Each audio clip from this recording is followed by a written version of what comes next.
नागपुर के कोतवाली थाना क्षेत्र में एक बड़ा चोरी का मामला सामने आया है। जानकारी के मुताबिक शिकायतकर्ता रात को घर बंद कर कार्यक्रम में गए थे। जब वापस लौटे तो घर का ताला टूटा हुआ और सारा सामान अस्त व्यस्त मिला। चोरों ने अलमारी तोड़कर सोने चांदी के गहने और साड़ियां चुरा ली। कुल चोरी का माल लाखों रुपए का बताया जा रहा है। पुलिस ने अज्ञात चोरों के खिलाफ मामला दर्ज कर जाँच शुरू कर दी है। नमस्कार, माझे नाव प्रसन्न मोहन पंडित। मी महाल एरियात राहतो। महाल एरियातला रहिवासी आहे। काल रात्री माझ्याकडे 2 बुरट्या चोरांनी अज्ञात चोरांनी घरफोडी केली। जवळपास माझ्या घरातील दागदागिने, सोनं, चांदी, जवळपास 7-1 तोळे सोने आणि काही चांदीचे दागिने, हे चांदीचे आपले हे भांडे हे चोरून नेलेत।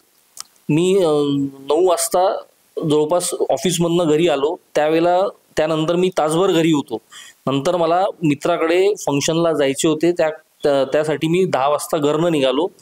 त्यानंतर जेव्हा मी रिटर्न आलो पुन्हा 40-45 मिनिटांनी, तर मला असं लक्षात आलं की चोरट्यांनी माझ्या घरचा लॉक तोडून घरातील मुद्देमाल हा चोरून नेलेला आहे।